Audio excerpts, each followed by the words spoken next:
स्वागत है आपका बी न्यूज नेशन में। मैं हूं आबिद हुसैन शेख। कांग्रेस पार्टी को मजबूत करने की सलाह doctor MB. Patil. KPCC executive committee के मेंबर बनाए जाने पर हाशिम पीर वालीकर और कार्यकर्ताओं का उत्साह बढ़ाते हुए डॉक्टर एम.बी. पाटिल ने वालीकर को एक सेकुलर लीडर बताते हुए आने वाले इलेक्शन में कांग्रेस पार्टी को मजबूत करते हुए लोगों को कांग्रेस से जोड़ने की सलाह दी। मोबाइल साइड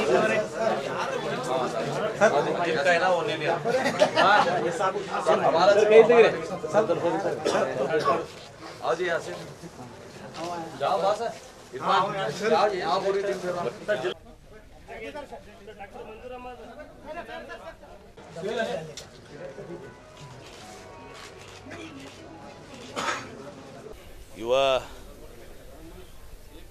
ಮುಖಂಡರಾದಂಥ ನಮ್ಮ ಕಾಂಗ್ರೆಸ್ ಪಕ್ಷದ ಹಾಶಿಂ ಪೀರ್ ವಾಲಿಕರ್ ಅವರಿಗೆ ಕರ್ನಾಟಕ ಪ್ರದೇಶ ಕಾಂಗ್ರೆಸ್ ಸಮಿತಿಯ ಕಾರ್ಯಕಾರಿ ಸಮಿತಿಯಲ್ಲಿ ಅವ್ರನ್ನ ಸದಸ್ಯರಾಗಿ ನೇಮಕ ಮಾಡಿಕೊಂಡಿರುವಂಥದ್ದು ಬಹುಶಃ ಅವರು ಪಕ್ಷಕ್ಕಾಗಿ ಅನೇಕ ದಶಕಗಳಿಂದ ಏನು ಸೇವೆಯನ್ನು ಮಾಡಿದ್ದಾರೆ ಮತ್ತು ಜಾತ್ಯತೀತ ತತ್ವಗಳ ಮೇಲೆ ನಂಬಿಕೆ ಇಟ್ಟುಕೊಂಡು ಹಿಂದೂಗಳು ಮುಸಲ್ಮಾನರು ಇನ್ನಿತರ ಎಲ್ಲ ಜಾತಿಯ ವರ್ಗದ ಜನರ ಕುಡ್ಕೊಂಡು ಇವತ್ತು ಒಂದು ಹಾಶಿಂ ಪೀರ್ ವಾಲಿಕರ್ ಅವ್ರ ಬಗ್ಗೆ ಹೇಳಬೇಕಂದ್ರೆ ಬಹುಶಃ ಅವರು ಬಸವ ಜಯಂತಿಯನ್ನು ಅವರೇ ಮಾಡಿದ್ದಾರೆ, ಶಿವಾಜಿ ಜಯಂತಿಯನ್ನು ಅವರೇ ಮಾಡಿದ್ದಾರೆ, ಇನ್ನಿತರ ಎಲ್ಲ ಕನಕದಾಸ ಹಿಡ್ಕೊಂಡು ಟಿಪ್ಪು ಸುಲ್ತಾನ್ ಹಿಡ್ಕೊಂಡು ಸರ್ವಧರ್ಮ ಒಂದು ಸಮ್ಮೇಳನಗಳು ಮಾಡ್ಕೊತ ಬಂದವರು. ಹೀಗಾಗಿ ಕೇವಲ ಅವ್ರಿಗೆ ಏನು ಈಗ ಕಾರ್ಯಕಾರಿ ಸಮಿತಿಯಲ್ಲಿ ಹಾಕಿದ್ದು ಅವರು ಕೇವಲ ಮುಸಲ್ಮಾನ್ ಸಮಾಜ ಅಲ್ಲ, ಅವ್ರ ಜೊತೆ ಇರುವಂಥ ಬಳಗ ಎಲ್ಲ ಜಾತಿಯ ಜನರಿಗೆ ಒಂದು ಖುಷಿಯನ್ನು ತಂದು ಕೊಟ್ಟಿದೆ, ಒಂದು ಮಾನ್ಯತೆಯನ್ನು ಅವ್ರಿಗೆ ಕೊಟ್ಟಂತಾಗಿದೆ. ಅವ್ರಿಗೆ ನಾನು ವಿನಂತಿ ಮಾಡ್ಕೊಳ್ಳೋದಷ್ಟೇ, ತಾವು ಈಗ ಪಕ್ಷದ ಸಲುವಾಗಿ ಅನೇಕ ದಶಕಗಳನ್ನು ದುಡಿದಿದ್ದೀರಿ. ಈಗ ಮುಂದೆ ಈ ವರ್ಷ ಬಹಳ ಮಹತ್ವದ ವರ್ಷ, ಚುನಾವಣೆ ವರ್ಷ. ಪಕ್ಷವನ್ನು ನೀವು ಸಂಘಟನೆ ಮಾಡಿ ಎಲ್ಲ ಜಾತಿಯ ವರ್ಗದ ಜನರನ್ನ, ಬಡವರನ್ನ, ರೈತರನ್ನ ಕರೆದುಕೊಂಡು ಕಾಂಗ್ರೆಸ್ ಪಕ್ಷ ಬಲಿಷ್ಠವಾಗಬೇಕು. ಈ ಜಿಲ್ಲೆಯಲ್ಲಿ 8 ಮತಕ್ಷೇತ್ರದಲ್ಲಿ ನಾವು ಆ ಸಲ 8ರಲ್ಲಿ 7 ಗೆದ್ದಿದ್ದೀವಿ.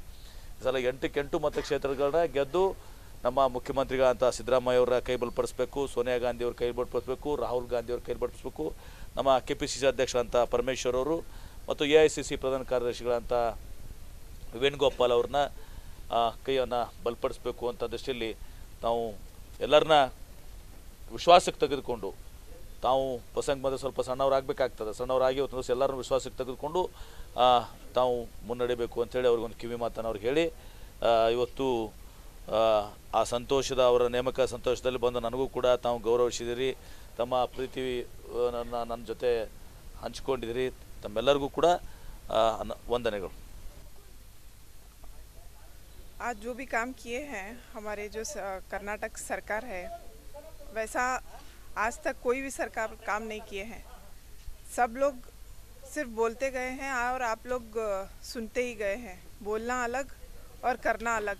लेकिन जो हमारे कर्नाटक की सरकार है, सिद्धरामैया जी की सरकार है और परमेश्वर सर की जो सरकार है और उसके जितने भी एमएलए, एमपीज़, मिनिस्टर्स जो भी हैं, जो काम करते हैं वो बोल के दिखाते नहीं हैं.